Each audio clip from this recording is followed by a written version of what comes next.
بسم الله الرحمن الرحيم. السلام عليكم ورحمة الله وبركاته. الحمد لله نحمده ونستعينه ونستغفره ونعوذ بالله من شرور أنفسنا ومن سيئات أعمالنا. من يهده الله فلا مضل له ومن يضلل فلا هادي له، وأشهد أن لا إله إلا الله وحده لا شريك له، وأشهد أن محمدا عبده ورسوله. اللهم صل وسلم وبارك على سيدنا محمد وعلى آله وأصحابه أجمعين. أما بعد.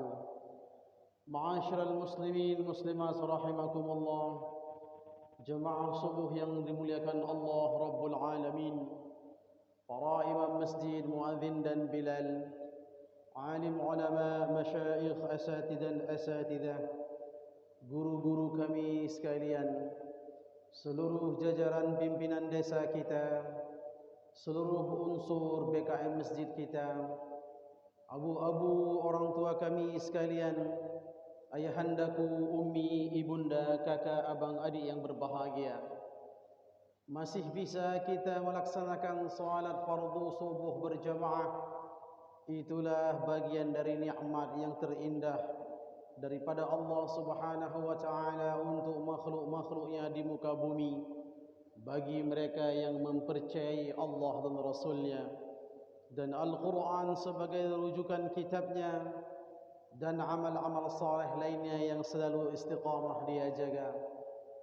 Kita pada subuh ini akan melanjutkan kajian tentang sirah nabawiyah. Hari ini akan kita bahas mengenai Ashabul Rassi. Di dalam Al-Quran Allah menyebutkan Ashabul Kahfi, Ashabul Aikati, Ashabul Fil, Ashabul Qaryati, dan termasuk Ashabul Rassi. Kadang-kadang Allah sebutkan nama kaum, kaum Tubba', kaum Nuh, dan lain sebagainya. Kadang-kadang Allah sebutkan ikhwan Lut, dan lain sebagainya. Kita akan buka surat dalam Al-Quran, surat ke-25, yaitu Al-Furqan, ayat ke-38-39. Allah Subhanahu wa taala berfirman, wa 'adan wa thamud wa ashabal rassi, ashabul rass, wa qurunan baina dhalika katsira. Masuk ayat ke bawahnya 39. Wa kullan darabna lahul amthala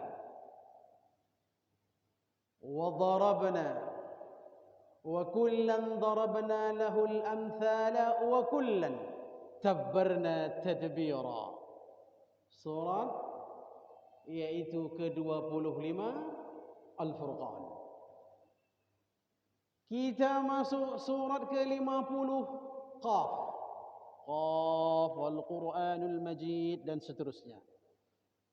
Tapi kita lihat mulai dari ayat 12, 13, 14, 15. Allah Subhanahu wa taala mulai dengan berfirman dari ayat 12. Allah sebutkan di situ kadzabat qablahum qaum Nuh, bahwa sesungguhnya telah berdusta kaum-kaum sebelum mereka, yaitu kaum Nuh, wa ashabur rassi, ras, wa thamud, wa 'Adun wa Fir'aun wa ikhwanu Lut. Allah sebutkan juga di situ beberapa kaum. Wa qaum Tubba. Allah sebut juga kaum Tubba. Maka kita lihatlah daripada dua surat ini, Allah menyebutkan langsung nama Ashabur Rassi. Kita terjemahkan surat yang pertama tadi, yaitu wa 'Ad wa Thamud wa ashabal aikati. Allah mengatakan, lihat kaum yang pernah kami turunkan azab kepada Ad. Ad ini kaum daripada Nabi Hud alaihissalam. Kemudian wa Thamud kaum daripada Nabi Saleh alaihissalam. Wa ashabar rassi, dan ashabar rass kaum juga akan kita bahas itu sebentar lagi. Setelah itu Allah katakan wa kullan darabna lahul amthala, dan semua telah kami jadikan pelajaran, perumpamaan untuk kita bahwa mereka itu telah kami musnahkan. Wa kullan, dan semuanya telah kami hancurkan sehancur-hancurnya. Tabbarna tadbira, kami telah hancurkan sehancur-hancurnya. Tak ada lagi sekarang kaum Nuh, tak ada lagi sekarang keturunan atau kaum dari Nabi Thamud dan 'Ad. Tak ada lagi kaum Lut. Tapi ingat, perangai mereka, perilaku mereka masih ada. Dari dosa-dosa yang mereka perbuat, dan dosa-dosa itu masih ternyata berlaku, dilakukan di muka bumi ini sampai nanti sebelum kiamat.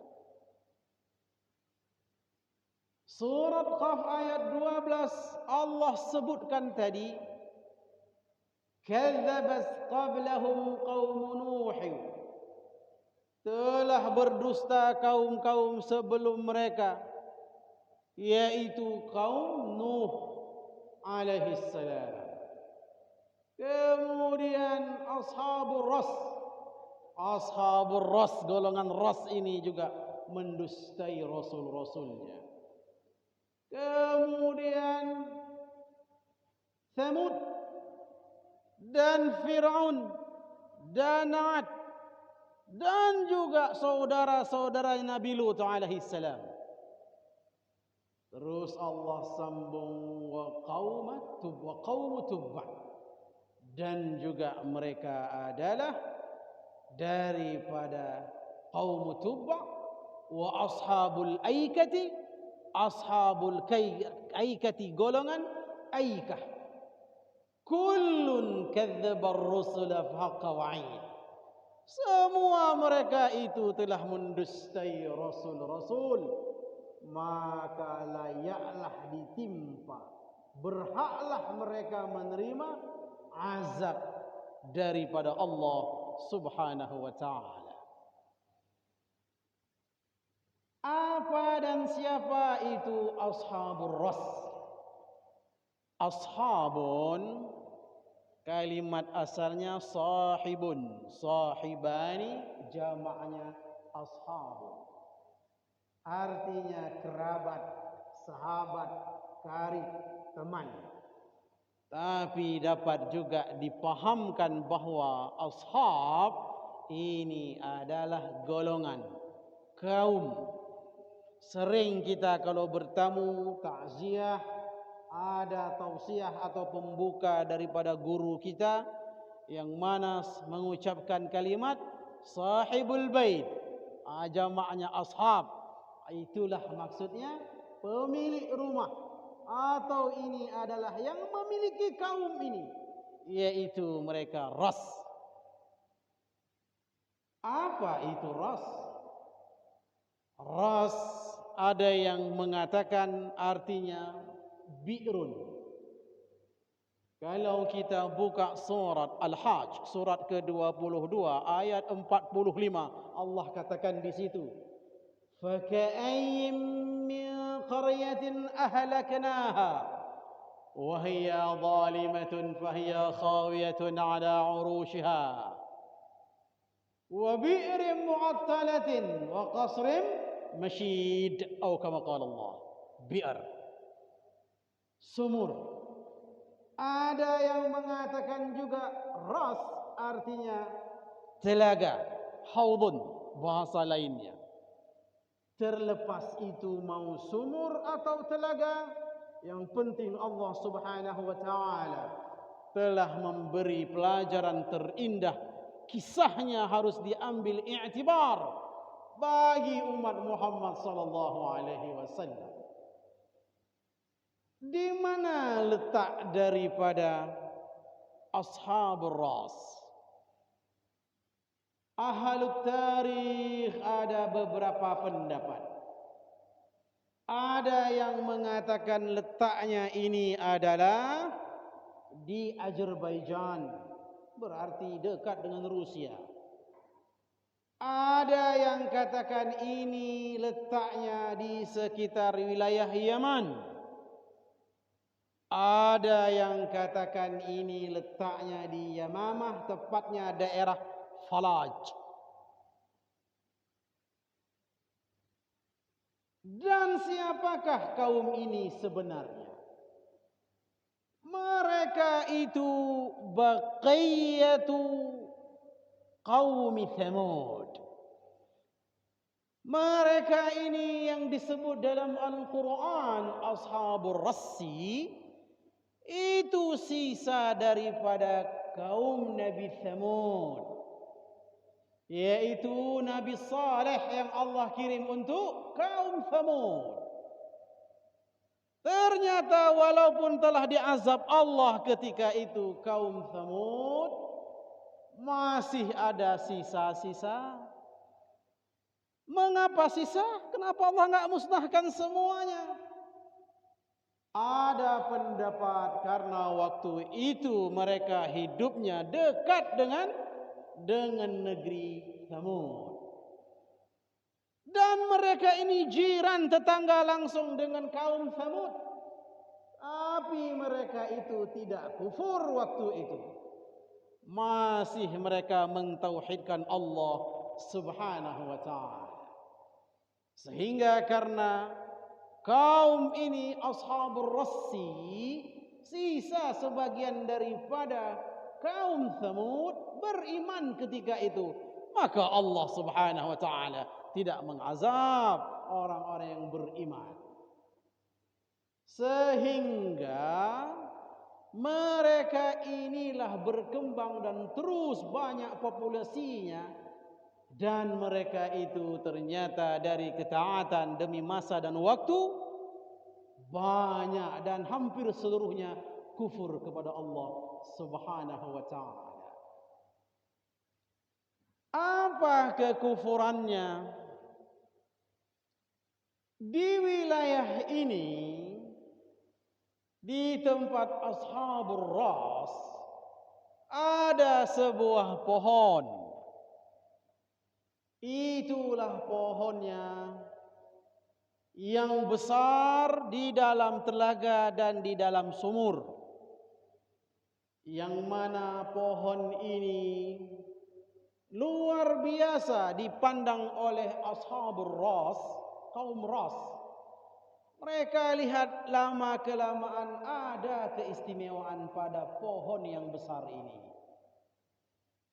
Nama pohonnya Shanubar. Sehingga air yang dilewati oleh telaga atau sumur ini semuanya subur. Dan pohon ini uniknya ada yang berpendapat tak ada dedaunan. Hanya pohon saja dengan tangkai dan ranting, tapi tidak ada daun.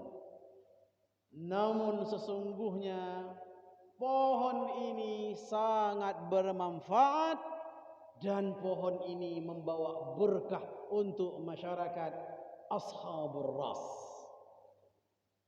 Tapi yang menjadi masalah adalah lama-kelamaan karena mereka melihat ada ketakjuban pada pohon ini, berlebihan mereka pandang pohon ini, sehingga mulailah mereka memuji keistimewaan dari pohon.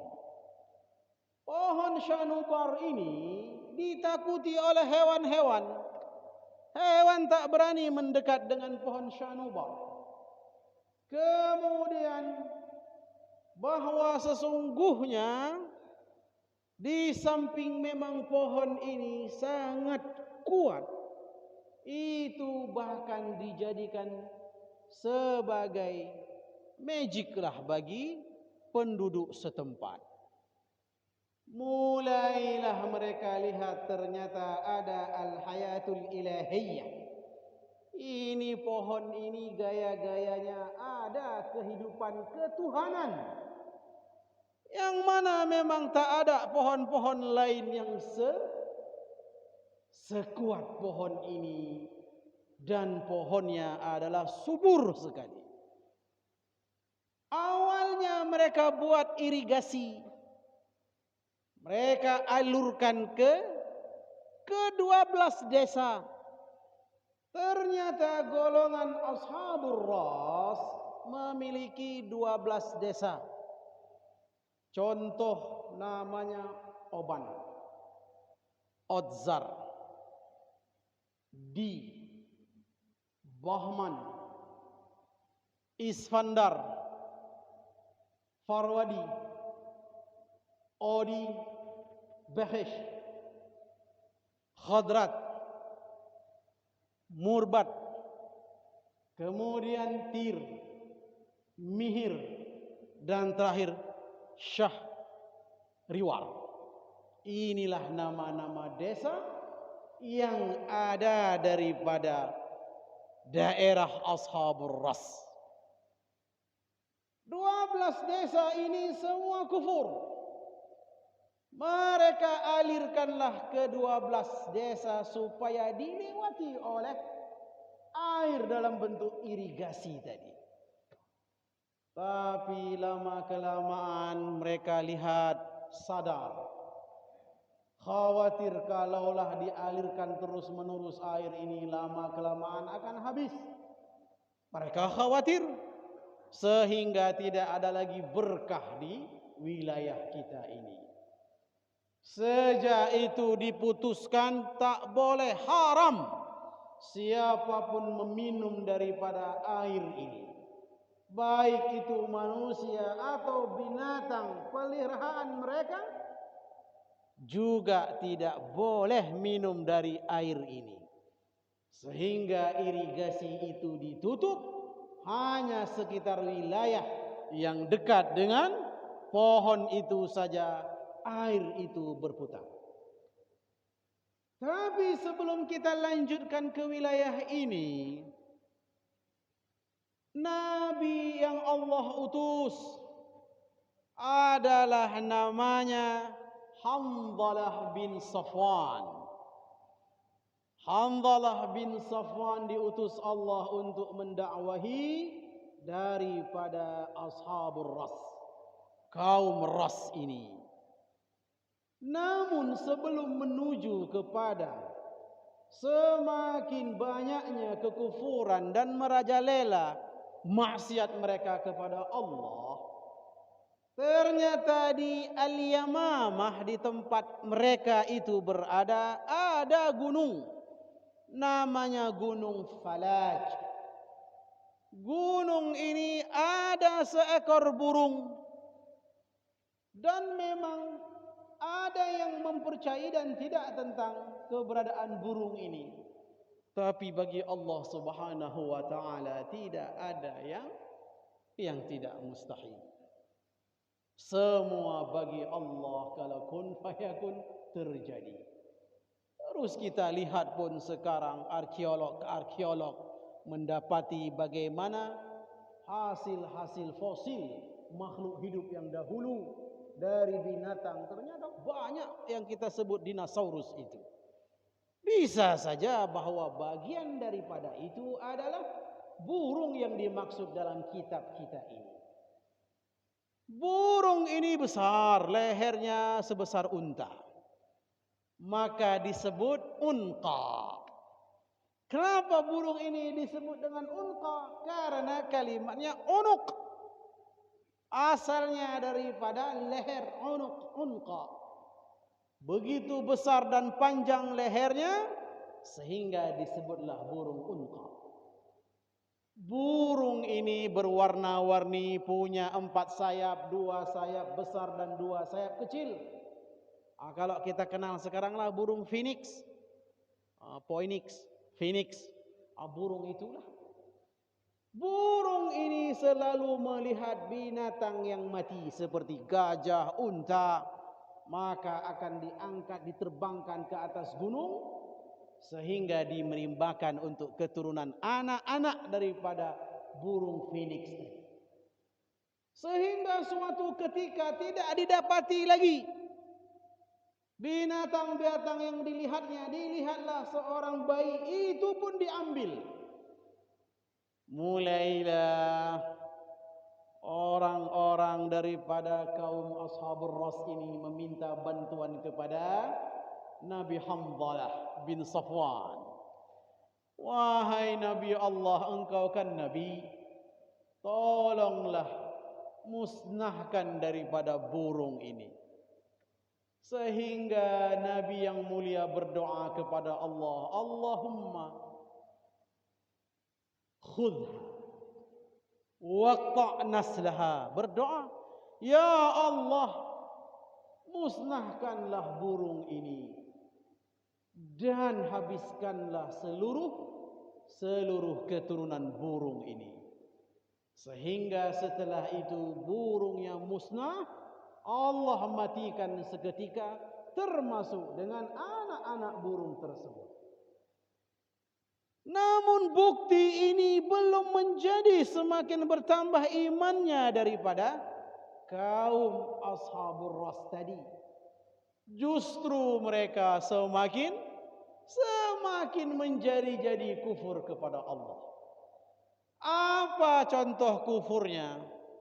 Contoh kufurnya, setiap bulan dari 12 desa itu mereka selalu merayakan festival di sekitar pohon tadi, pohon Shanubar. Mereka bawa binatang-binatang yang untuk mereka sajikan, mereka sembelih, dan kemudian nanti darah dari binatang-binatang itu mereka letakkan, siram kepada pohon Shanubar tadi. Tak hanya di situ, mereka juga menyembah berhala. Sehingga maksiatnya itu menjadi-jadi, tidak menjadi pelajaran sama sekali. Tidakkah maka melihat bagaimana kami azab dulu kaum Lut? Tidakkah menjadi pelajaran bagi mereka bagaimana kami azab kaum Nabi Saleh, yaitu kaum Thamud? Sehingga inilah menjadi perintah Allah Subhanahu wa taala kepada Nabi Hanzalah bin Safwan untuk menegakkan tauhid Allah kepada kaum di wilayah ini. Demikian kajian kita, insyaallah kita sambung lagi pada pertemuan yang akan datang. Subhanakallah wa bihamdik, asyhadu an la ilaha illa anta, astaghfiruka wa atubu ilaik. Assalamualaikum warahmatullahi wabarakatuh.